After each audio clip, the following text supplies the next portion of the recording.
વર્ષ 1996 અમદાવાદના સરદાર સ્ટેડિયમ બહાર ગુજરાત સરકારના તત્કાલીન મંત્રી આત્મારામ પટેલનું ધોતિયું ખેંચવાના કેસમાં આરોપી એવા પૂર્વ સાંસદ ડોક્ટર એ.કે. પટેલ વિરુદ્ધનો કેસ પરત ખેંચવા માટે સેશન્સ કોર્ટે મંજૂરી આપી। શું હતો સમગ્ર મામલો, જોઈએ આ અહેવાલ।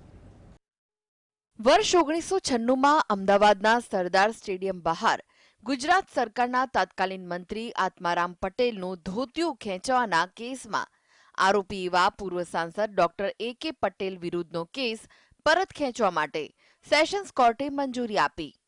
આ સાથે જ 29 વર્ષ બાદ આ કેસના છેલ્લા બચેલા આરોપી પૂર્વ સાંસદ એ.કે. પટેલ વિરુદ્ધનો કેસ પણ પાછો ખેંચાઈ જતા ધોતિયા કાંડ કેસ પર પૂર્ણ વિરામ મુકાઈ ગયું છે। 29 વર્ષ પહેલા બનેલી ઘટનામાં ભોગ બનનાર આત્મારામ પટેલનું વર્ષ 2002માં અવસાન થઈ ચૂક્યું છે, જ્યારે પૂર્વ સાંસદ ડોક્ટર એ.કે. પટેલ હાલ 95 વર્ષના છે। આરોપીની ઉંમર સહિતના પાસાઓ ધ્યાનમાં લેતા સરકાર પક્ષે પૂર્વ સાંસદ ડોક્ટર એ.કે. પટેલ વિરુદ્ધનો કેસ પરત ખેંચવાની પરવાનગી માંગતી અરજી મંજૂર રાખવામાં આવી। 20 મે 1996ના દિવસે અમદાવાદના સરદાર પટેલ સ્ટેડિયમ ખાતે ભાજપની જાહેર સભા હતી, ત્યારે એ વખતે સ્ટેડિયમની બહાર જ ગુજરાત સરકારના મંત્રી આત્મારામ પટેલનું ધોતિયું ખેંચી તેમના પર હુમલાના પ્રયાસ થયાની ઘટના બની, જેમાં વર્ષ 2018માં મેટ્રોપોલિટન કોર્ટમાંથી વીએચપી નેતા પ્રવીણ તોગડિયા અને ભાજપના ધારાસભ્ય બાબુ જમના પટેલ સહિત 39 આરોપીઓ વિરુદ્ધનો કેસ પાછો ખેંચાઈ ગયો હતો। ધોતિયા કાંડ વખતે શું થયું હતું?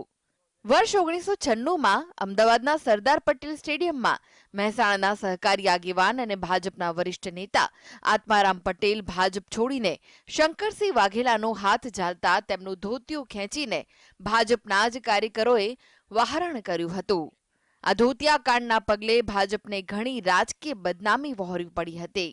1995માં પ્રથમવાર ભાજપે ગુજરાતમાં સત્તા સંભાળી, ત્યારે કેશુભાઈ પટેલ મુખ્યમંત્રી પદ સંભાળ્યું। શંકરસિંહ વાઘેલાએ ભાજપ સામે બળવો કર્યો હતો।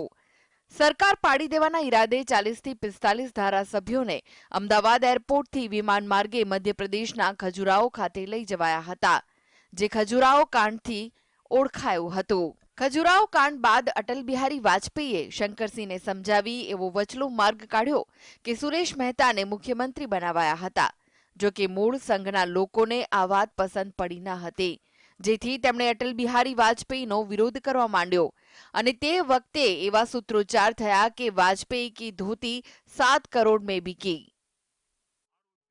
વર્ષ 1996માં ગાંધીનગર લોકસભા બેઠક પરથી અટલ બિહારી વાજપેયી ચૂંટણી જીત્યા।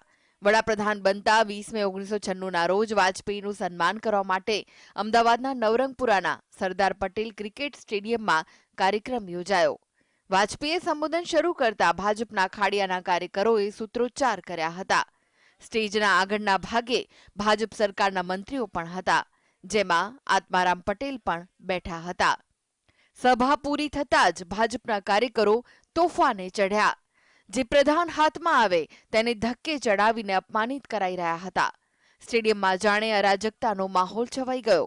મંત્રી આત્મારામ પટેલ તો સ્ટેડિયમની બહાર જઈ શકે તેમ ન હતા, એટલે ટોળાએ તેમને નિશાન બનાવ્યું। એક તોફાની કાર્યકરે તેમને ધક્કો મારીને જમીન પર પાડી દીધા। એટલું જ નહીં, માર મારી ધોતિયું ખેંચી લીધું હતું। છેવટે પોલીસ આવતા આત્મારામે ભાગી જવા મજબૂર થવું પડ્યું।